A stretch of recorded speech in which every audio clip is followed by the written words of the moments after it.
আসন্ন বাজেটেও ঘাটতি মেটাতে নির্ভর করতে হবে বিদেশি অর্থায়নের ওপর। প্রকল্প বাস্তবায়নে সঠিক পরিকল্পনার তাগিদ অর্থনীতিবিদদের। সাবেক আইজিপি বেনজিরের দেশ ছাড়ার বিষয়ে কিছুই জানে না সরকার, জানালেন স্বরাষ্ট্রমন্ত্রী। এমপি আনার হত্যার মূল তদন্ত করবে ভারত।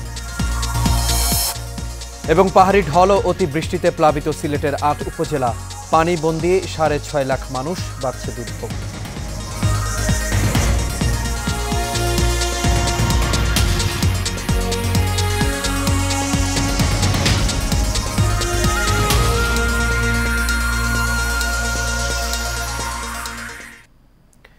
সবাইকে স্বাগত এশিয়ান প্রাইম নিউজে। দর্শক, পুরো সংবাদ জুড়ে আপনাদের সঙ্গে আছি আমি আনোয়ার রাজ। এতক্ষণ শুনছিলেন বিআরবি কেবল ইন্ডাস্ট্রিজ লিমিটেড সংবাদ শিরোনাম। এবার চলে যাচ্ছি পুরো খবরে। আর শুরুতে থাকছে 2024-25 বাজেট প্রসঙ্গ। ছোট বড় মাঝারি নানা প্রকল্প হাতে নিয়েই এগিয়ে চলছে বাংলাদেশ। আর তা বাস্তবায়নে প্রতি বছরই বাজেটে থাকে বিশেষ পরিকল্পনা। আসন্ন বাজেটেও ঘাটতি মেটাতে থাকছে বিদেশি অর্থায়ন নির্ভরতা। অর্থনীতিবিদরা বলছেন, প্রকল্প বাস্তবায়নে দরকার সঠিক পরিকল্পনা, না হলে বাড়বে উদ্বেগ। এইচ মিতুর বিশেষ রিপোর্ট। আর ক্যামেরায় ছিলেন আবির হোসেন। দীর্ঘদিন থেকেই আয় ব্যয়ের বিপুল ঘাটতি চক্র নিয়েই বাজেট দিতে হচ্ছে সরকারকে। বাজেটের আকার প্রতি বছরেই যখন বাড়ছে, তখন ব্যয়ের সঙ্গে আয়ের সামঞ্জস্য থাকছে না। যথারীতি বাড়ছে ঋণ নির্ভরতা, যার সুদ দিতে আবার চাপে পড়ছে অর্থনীতি। বিশেষজ্ঞরা মনে করছেন, বাংলাদেশের অর্থনীতি যে সংকটের মধ্য দিয়ে যাচ্ছে, তাতে সঠিক দিশা ঠিক করতে না পারলে ভবিষ্যৎ নিয়ে উদ্বেগ রয়েছে। তবে ভর্তুকি থাকার পরও যদি নিয়মিত কর নিশ্চিত করা যায়, তাহলে বিদেশি ঋণের ওপর নির্ভরতা কমবে বলে মত এই বিশেষজ্ঞের। যদি 4 কোটি এসএসসি টাকা দেয়, তাহলে এই বাজেটের পরিমাণ এখনই এই সরকারের আমলেই এই 5 বছরেই আপনার যদি সত্যিকারের মেজার নেয়, তাহলে কিন্তু এই সরকারই আগামী 5 বছর পর্যন্ত যদি থাকে, এই 5 বছরের ভিতরে আপনার এইটা 3 গুণ করা সম্ভব।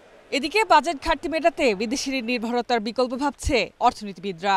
আমরা যে ট্যাক্স পাই 1 লাখ বা 2 লক্ষ কোটি টাকা, কিন্তু আমরা এক্সামশন, অ্যালাউন্সেস এগুলো দিয়ে রাখছি। কিন্তু এগুলো যদি দিয়ে না রাখতো, আমার কিন্তু রেভিনিউতে আরও 1 লাখ 1.5 লাখ কোটি টাকা কিন্তু যোগ হতো।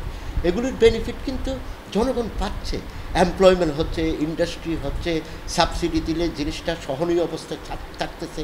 অনেকগুলি পরিকল্পনা আছে। নানামুখী সংকটে থাকা অর্থনীতিকে পথ দেখাতে বাজেট প্রণয়ন ও বাস্তবায়নের পরিকল্পনায় সরকারকে অন্য যে কোনো সময়ের তুলনায় এবার বড় চ্যালেঞ্জ সামলাতে হবে। বাজেটের কারণে মূল্যস্ফীতির চাপ যেন না বাড়ে, রিজার্ভ যাতে আরও না হারিয়ে যায়, সেদিকেও বাড়তি নজর দেওয়ার তাগিদ বিশেষজ্ঞদের। H Mitu, Asian television, Dhaka.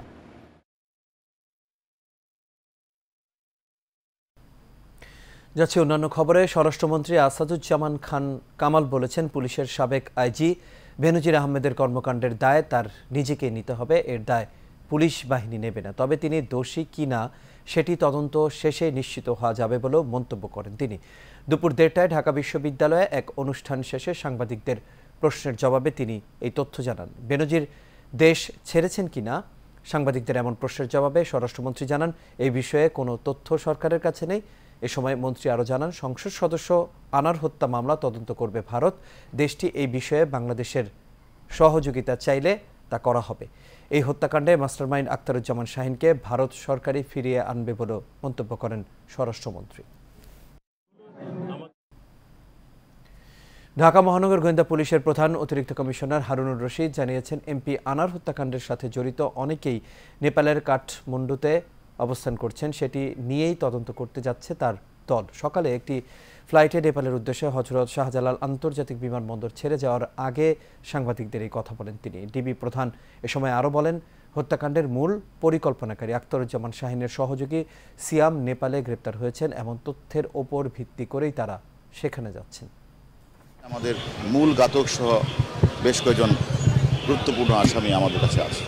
আমরা দুই পক্ষের আসামির সাথে কথা বলা এবং আমাদের দেশে বাংলাদেশের অনেক বড় বড় অপরাধী মাস্টারমাইন্ড মানে আনোয়ারুল আজিম হত্যা মামলা ছাড়াও অনেক আসামিরা তারা ইদানিং কলকাতা রোডকে ব্যবহার করছে।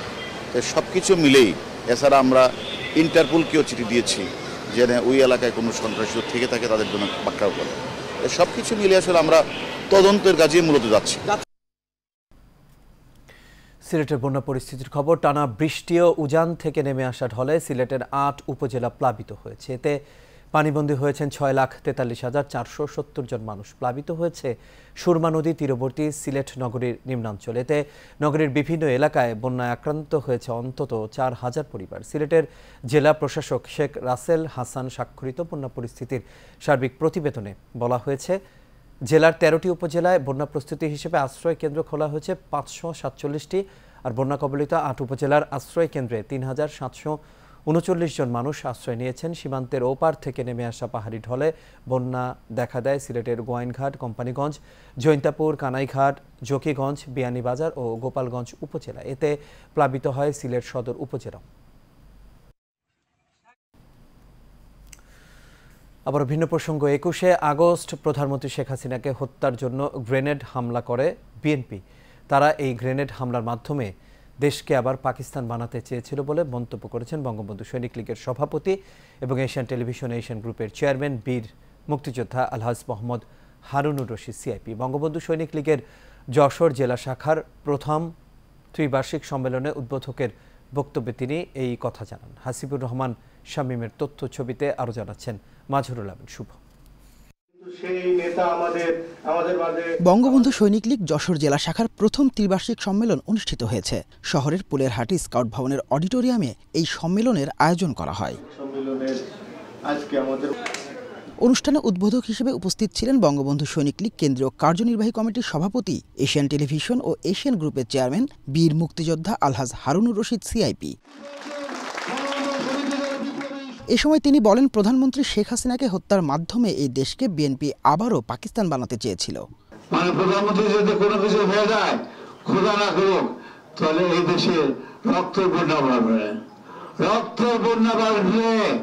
কারণ বিএনপি পাগল হয়ে গেছে না। জিয়া রহমান, মোশতাক, এরা বুদ্ধি করে আর্মির সাথে ষড়যন্ত্র করে এই দেশে পাকিস্তানের হাতে উঠানোর জন্য এই চেষ্টাটা করছিল। প্রধানমন্ত্রীর ১৫ বছর ৪ মাসের এই শাসন আমলে দেশের আমূল পরিবর্তন এসেছে বলেও মন্তব্য করেন বঙ্গবন্ধু সৈনিক লীগের সভাপতি। আর কোনো যেন বিপদ না আসে, আর কোনো শত্রু যেন কোনো রকমে চেষ্টা করে বিপদ না আনতে পারে। আল্লাহ যেন তাকে সুস্থ রাখে, ভালো রাখে। সেজন্য আপনাদের কাছে, সকলের কাছে আমার আবেদন, আমি সবসময় আল্লাহর কাছে দোয়া করি আমার মা বাবার জন্য আর মানে প্রধানমন্ত্রীর জন্য। আপনারাও করবেন, নামাজ পড়ে আল্লাহর কাছে মানে প্রধানমন্ত্রী সুস্থ থাকে, ভালো থাকে। অনুষ্ঠানে বিশেষ অতিথির বক্তব্য রাখেন বঙ্গবন্ধু কেন্দ্রীয় কার্যনির্বাহী কমিটির সহসভাপতি অ্যাডভোকেট শওকত আলম, ইঞ্জিনিয়ার তালুকদার সরোয়ার হোসেন, যুগ্ম সাধারণ সম্পাদক শাহ রেজাউল মাহমুদ, সাংগঠনিক সম্পাদক আলমগীর হোসেন, সোহেল রানা, খুলনা জেলা সিনিয়র যুগ্ম আহ্বায়ক ইউনুস আলী, খুলনা মহানগরের সিনিয়র যুগ্ম আহ্বায়ক আসাদুজ্জামান মুন্না, শার্শা উপজেলা শাখার সভাপতি আমিনুর রহমান, মনিরামপুর শাখার সভাপতি ইমদাদুল হক সহ সিনিয়র নেতারা। দেখো, আমি প্রধানমন্ত্রী হয়েও আমি মুরগি পালন করে উৎপাদন করতে পারি, আমি মাছ উৎপাদন করতে পারি, তোমরাও করো। এগুলি উনি দেখাচ্ছেন আমাদেরকে, আমাদের এডুকেশন, আমাদের জন্য, বাংলাদেশ জাতির জন্য শেখ হাসিনা দেওয়া এডুকেশন এগুলি, যে দেখো আমি কি করতেছি আর তোমরা কি করো, তোমরা কি করতে পারো না। আমরা অনেকগুলো কমিটি করে ফেলেছি। আপনাদের এখান থেকে আমরা আবার চলে যাব সাতক্ষীরা। আপনাদের প্রিয় ব্যক্তিত্ব, আমাদের সকলের আস্থার ঠিকানা আলহাজ হারুনুর রশিদকে মাননীয় প্রধানমন্ত্রী তাকে সিলেক্ট করেছেন এবং সেটা ঘোষণা করে গেছেন। যশোর জেলা বঙ্গবন্ধু সৈনিক লীগের প্রথম ত্রিবার্ষিক সম্মেলনে মোহাম্মদ মতিয়ার রহমানকে সভাপতি ও মোল্লা জাহিদকে সাধারণ সম্পাদক করে ৭১ সদস্য বিশিষ্ট কমিটি গঠন করা হয়। মাজহারুল আমিন শুভ, এশিয়ান টেলিভিশন। এদিকে সাতক্ষীরায় বঙ্গবন্ধু সৈনিক লীগের নবগঠিত পরিচিতি ও আলোচনা সভা অনুষ্ঠিত হয়েছে। সাতক্ষীরা শিল্পকলা একাডেমির অডিটোরিয়াম সাতক্ষীরা জেলা শাখা নবগঠিত পরিচিতি ও আলোচনা সভা অনুষ্ঠিত হয়। এতে প্রধান অতিথির বক্তব্যে বীর মুক্তিযোদ্ধা আলহাজ মোহাম্মদ হারুনুর রশিদ সিআইপি বলেন, দেশ ও জনগণ ও প্রধানমন্ত্রীর প্রয়োজনে বঙ্গবন্ধু সৈনিক লীগকে ঐক্যবদ্ধ থাকতে হবে। সাতক্ষীরা প্রতিনিধি মনিরুজ্জামান তুহিনকে সাথে নিয়ে আরও জানাচ্ছেন বাতেন বিপ্লব। বঙ্গবন্ধু সৈনিক লীগের সাতক্ষীরা জেলা সভাপতি মোহাম্মদ শরীফুল ইসলাম বাবু খানের সভাপতিত্ব ও সাধারণ সম্পাদক বিকাশ চন্দ্র সরকারের সঞ্চালনায় প্রধান অতিথি হিসেবে উপস্থিত হন বঙ্গবন্ধু সৈনিক লীগের সভাপতি ও এশিয়ান গ্রুপ এশিয়ান টেলিভিশনের চেয়ারম্যান বীর মুক্তিযোদ্ধা আলহাজ হারুন রশিদ সিআইপি। সাতক্ষীরা জেলা আওয়ামী লীগের যুগ্ম সাধারণ সম্পাদক মোহাম্মদ আসাদুজ্জামান বাবু, সাংগঠনিক সম্পাদক কাজী আক্তার হোসেন, বঙ্গবন্ধু সৈনিক লীগের কেন্দ্রীয় কমিটির যুগ্ম সাধারণ সম্পাদক শাহ রেজাউল মাহমুদ, সাংগঠনিক সম্পাদক আলমগীর হোসেন ও সোহেল রানা উপস্থিত ছিলেন। এ সময় বঙ্গবন্ধু সৈনিক লীগের কেন্দ্রীয় কমিটির শীর্ষ নেতারা বক্তব্য রাখেন।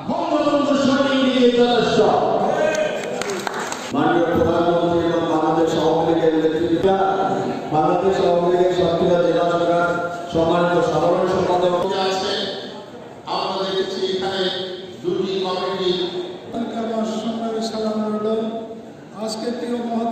বঙ্গবন্ধু সৈনিক লীগের সভাপতি বীর মুক্তিযোদ্ধা আলহাজ হারুন রশিদ সিআইপি বলেন, অস্ত্র হাতে যুদ্ধে অংশ নিয়ে দেশ স্বাধীন করার পর থেকেই তিনি শেখ হাসিনার পাশে আছেন।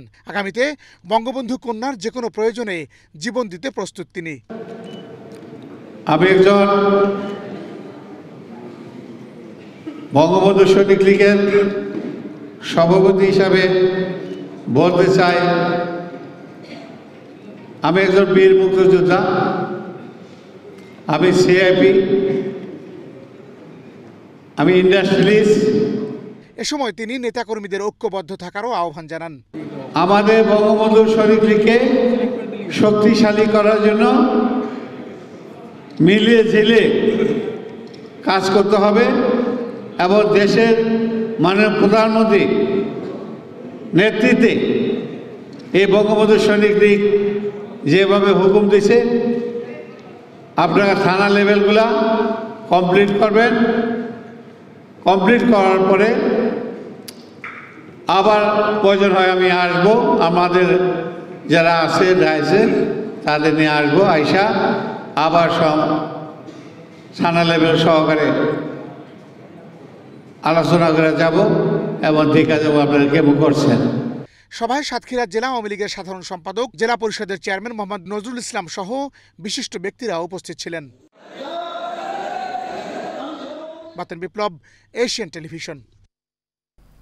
সারা বাংলার খবর। গাজীপুরের কালিয়াকৈরে পুকুরে পড়ে তানজিব ও বায়েজিৎ নামে দুই শিশুর মৃত্যু হয়েছে। শনিবার সকাল 9:30টার দিকে দুজন বাড়ির পাশে খেলা করে। পরে দুই শিশুকে না পেয়ে পরিবারের লোকজন অনেক খোঁজাখুঁজির এক পর্যায়ে সন্দেহ হলে এলাকাবাসী ও নিহতের পরিবার পুকুরে নেমে খোঁজাখুঁজি করে তাদের লাশ উদ্ধার করে। এদিকে সিরাজগঞ্জের তারাশে পুকুরের পানিতে ডুবে দুই বোনের মৃত্যু হয়েছে। ঘটনাটি ঘটেছে পৌরসভার কোহিত গ্রামে। নিহত ইয়াফির বয়স 8 ও ঈশার বয়স 6। তারা আপন দু বোন ছিলেন। নওগাঁর মহাদেবপুরে চতুর্থ ধাপের উপজেলা নির্বাচনকে সামনে রেখে প্রচার প্রচারণায় ব্যস্ত সময় পার করছেন প্রার্থী ও সমর্থকরা। সকাল থেকে সন্ধ্যা করছেন পথসভা আর গণসংযোগ। ভোটাররা কেন্দ্রে গিয়ে সুষ্ঠুভাবে ভোট দিতে পারলে আনারস প্রতীকের জয় সুনিশ্চিত হবে বলে মন্তব্য করেছেন চেয়ারম্যান প্রার্থী মাসুদুর রহমান মাসুদ। দেয়ানপুর ক্লিনিক মোড়ে এক নির্বাচনী প্রচারণায় তিনি আরও বলেন, নির্বাচিত হলে অধিকার বঞ্চিত মানুষের পাশে থেকে কাজ করবেন তিনি। প্রধানমন্ত্রীর স্বপ্নের স্মার্ট বাংলাদেশ গড়ার লক্ষ্যে ভোটাররা আগামী 5 জুন আনারস প্রতীকে ভোট দিয়ে তাকে জয়ী করবে বলেও আশা ব্যক্ত করেন মাসুদুর রহমান মাসুদ। গরিব মানুষ, যে মানুষের যাওয়ার কোনো জায়গা নাই, সেই ঠিকানা উপজেলা চেয়ারম্যান যদি মাসুদ আমি হতে পারি, তাহলে তাদের ঠিকানা, শেষ ঠিকানা মাসুদ হবে। সাধারণ মানুষ উপজেলা পরিষদে গিয়ে তারা বিভিন্নভাবে তারা নির্যাতিত হয়, সেখানে ঘুষ ছাড়া কাজ হয় না। এই দুর্নীতি আমি দূর করব। তারপরে হসপিটালে গিয়ে মানুষ ঔষধ পায় না, সেটা আমি নিশ্চিত করব। মহাদেবপুরে মানুষ সিদ্ধান্ত নিয়েছে আনারস মার্কায় মাসুদকে ভোট দিবে। সেই মানুষকে ভোটের মাঠ থেকে সরিয়ে রাখার জন্য একটা মহল এই চক্রান্ত। সময় এসেছে পরিবর্তনের প্রয়োজন। এখন তারুণ্যের এই স্লোগানকে ধারণ করে ব্রাহ্মণবাড়িয়া সদর উপজেলার প্রবাসীদের আয়োজনে এক মতবিনিময় সভা অনুষ্ঠিত হয়। নির্বাচনে আনারস মার্কায় চেয়ারম্যান প্রার্থী ব্রাহ্মণবাড়িয়া জেলা ছাত্রলীগের সাধারণ সম্পাদক শাহাদাত হোসেন শোভনকে জয়ী করার আহ্বান জানান সদর উপজেলার সর্বস্তরের প্রবাসীরা। বিশিষ্ট ব্যবসায়ী সিএনএফ জাকির মিয়ার সভাপতিত্বে এ সময় যুবনেতা সোহেল আহমেদ, আসাদুজ্জামান ইলিয়াস, মোহাম্মদ সাইফুল ইসলাম, ফখরুল আবেদিন হিমেল, আকিব, সাইফুল আরিফ সহ রিয়াদস্থ ব্রাহ্মণবাড়িয়া সদর উপজেলার রাজনৈতিক সামাজিক সহ সর্বস্তরের প্রবাসীরা। বাংলাদেশ থেকে ভিডিও কনফারেন্সে চেয়ারম্যান প্রার্থী শাহাদাত হোসেন শোভন অংশ নেন। 2 পূর্ণ মেয়াদে ক্ষমতায় থেকেও বিএনপি তথা খালেদা জিয়া কেন জিয়াউর রহমান হত্যার বিচার করেননি এমন প্রশ্ন রেখেছেন আওয়ামী লীগের যুগ্ম সাধারণ সম্পাদক এবং পররাষ্ট্রমন্ত্রী ডক্টর হাসান মাহমুদ। যুক্তরাষ্ট্রের নিউ ইয়র্কের গুলশান টেরাসে New York State Awami League আয়োজিত মতবিনিময় সভায় প্রধান অতিথির বক্তৃতায় তিনি এই প্রশ্ন রাখেন। মন্ত্রী বলেন, বিএনপি 30 মে জিয়াউর রহমানের মৃত্যু দিবসে নানা বক্তব্য দেয়, কিন্তু তারা ক্ষমতায় থেকেও এই হত্যার বিচার করেননি, বরং এই হত্যাকাণ্ডের প্রতিবাদ জানিয়েছিলেন আওয়ামী লীগ নেত্রী Sheikh Hasina. New York State Awami লীগের সভাপতি মুজিবুর রহমান মিয়ার সভাপতিত্বে ও সাধারণ সম্পাদক শাহিন আজমলের সঞ্চালনায় সভায় বক্তব্য রাখেন যুক্তরাষ্ট্র আওয়ামী লীগের সভাপতি সিদ্দিকুর রহমান, সাধারণ সম্পাদক আব্দুস সামাদ আজাদ, যুক্তরাষ্ট্রের আওয়ামী লীগ নেতৃবৃন্দরা ওই সময় উপস্থিত ছিলেন। ক্ষমতায় ছিলেন, আমরা বলি 2 বার প্রধানমন্ত্রী ছিলেন, ওনারা বলেন 3 বার ছিল, আমি ধরে নিলাম 2.5 বার ছিল। আপনি কেন বিচারটা করলেন না, এই প্রশ্ন আমার কাছে। শিক্ষামন্ত্রী মহিবুল হাসান চৌধুরী বলেছেন, শুধুমাত্র দেশেই নয়, পাশাপাশি বৈশ্বিক বাজারের চাহিদার সঙ্গে সামঞ্জস্য রেখে সময়োপযোগী দক্ষতায় তরুণদের ক্ষমতায়নের মাধ্যমে দেশের ভবিষ্যৎ কর্মশক্তিকে সমৃদ্ধ করার ব্যাপারে আমাদের মনোযোগী হতে হবে। রাজধানীর গুলশানে ইউসিবি ক্যাম্পাসে এক চুক্তি স্বাক্ষর অনুষ্ঠানে প্রধান অতিথির বক্তব্যে তিনি এই কথা বলেন। অনুষ্ঠানে গেস্ট অব অনার হিসেবে উপস্থিত ছিলেন বাংলাদেশে নিযুক্ত British high commissioner Sarah Cook. অনুষ্ঠানের বিশেষ অতিথি হিসেবে উপস্থিত ছিলেন শিক্ষা প্রতিমন্ত্রী Begum Shamsun Nahar. On behalf of Universal College Bangladesh.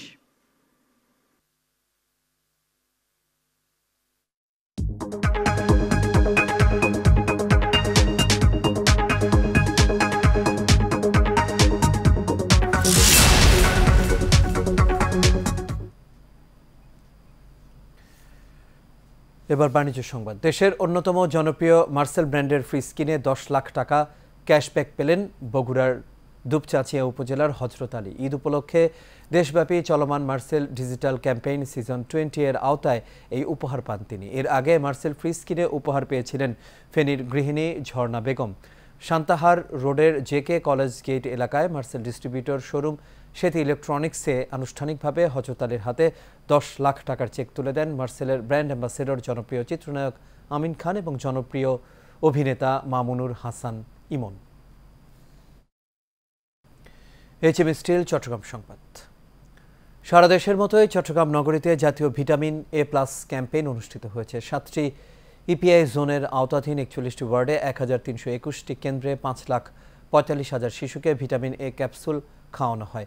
এর মধ্যে 6 থেকে 11 মাসের 85,000 শিশুকে একটি করে নীল এবং 12 থেকে 59 মাসের 4,60,000 শিশুকে একটি করে লাল রঙের ভিটামিন এ ক্যাপসুল খাওয়ানো হয়। ভিটামিন এ প্লাস ক্যাম্পেইন শিশুর রাতকানা রোগ প্রতিরোধ এবং শিশুকে অপুষ্টি ও মৃত্যুর হাত থেকে বাঁচাবে। আর এরই সাথে শেষ করবে এশিয়ান প্রাইম নিউজ। তবে যাবার আগে বিআরবি কেবল ইন্ডাস্ট্রিজ লিমিটেড সংবাদ শিরোনামগুলো দেখে নেব দর্শক। আরও একবার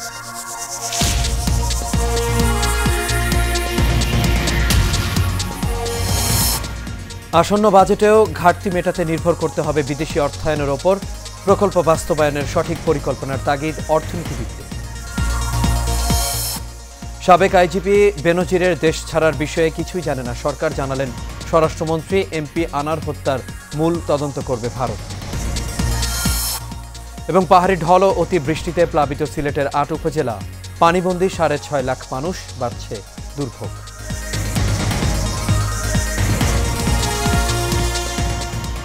দর্শক, এই ছিল আমাদের এখনকার আয়োজন। আমাদের পরবর্তী সংবাদ দেখার আমন্ত্রণ রইল। এখন থাকার জন্য সবাইকে ধন্যবাদ। শুভরাত্রি।